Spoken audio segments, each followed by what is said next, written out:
Hi. It's interesting because as much as I, have sort of written down um, what it is that I was going to say, just listening to Marjorie made me think of um,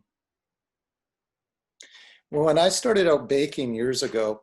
Um, I think most places that I went, I I always felt like I didn't belong.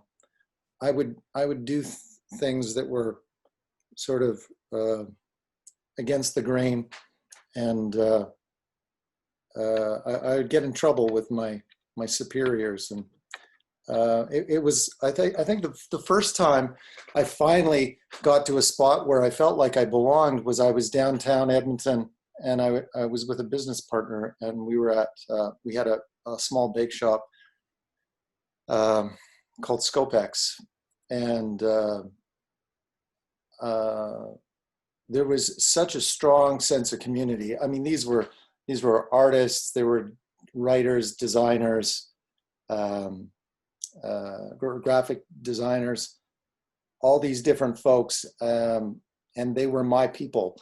And I think I probably knew 300 names of different customers. So when they would walk in the door, I would say, even if the guy hadn't been by for like, you know, 6 weeks, I'd say, "Hey, Brian, how are you doing? Where have you been?" And it was that was my first taste of belonging, I think, really. Um, Although my business partner and I were not getting along, and so a year later, I was we broke that off. But in regards to what Marjorie had said, one of the customers that I had was a guy named George Alagan. You talk about um, people and their stories and connecting. I mean, that's my lifeblood. I can talk to anybody for 20 minutes at least. And after that, I can decide whether I want to spend more time talking with them. But Georgia Logan and Paul Hastings were a gay couple, designers, um, and George was from the Philippines. And um, through the years, I've gotten to know a little bit more about George. I'm not close to George, but we've gone out several times and had dinner together. And I had been out on one occasion. I'd been out to the theater the night before, and this relates to something Marjorie had said. There was a group of Asian guys that came in, and they sat down in front of me. They had a white girl between the two of them, and they were, all they had their tech devices, and they were just so uber cool. And I felt such a degree of contempt towards them. And I mentioned this to George the next day when I had lunch with him.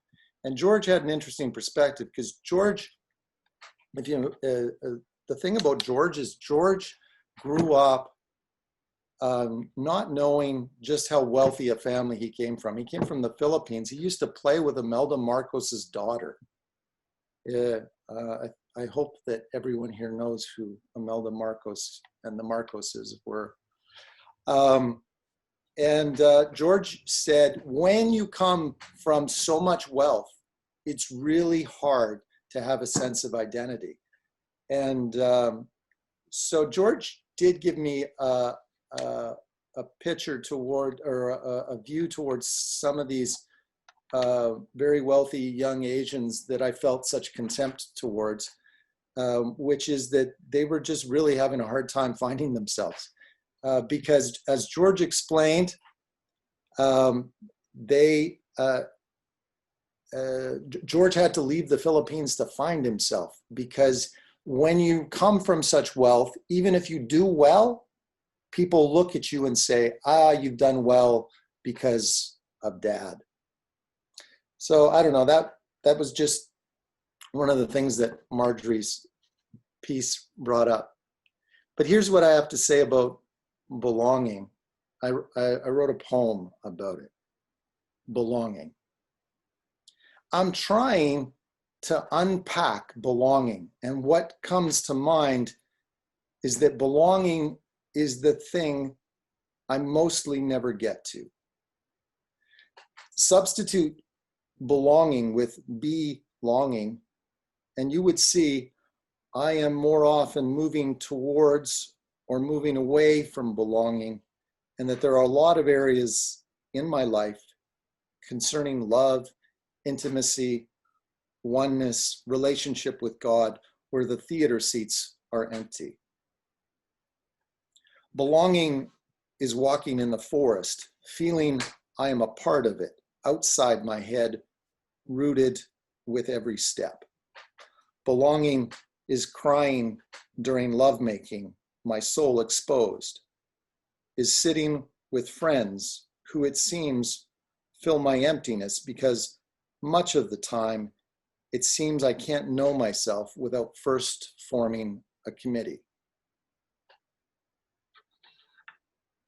So perhaps that's one of the explanations of why I so much enjoy talking to other people and getting glimpses of their stories, is because I feel like I'm almost trying to understand myself through them, and through their experiences.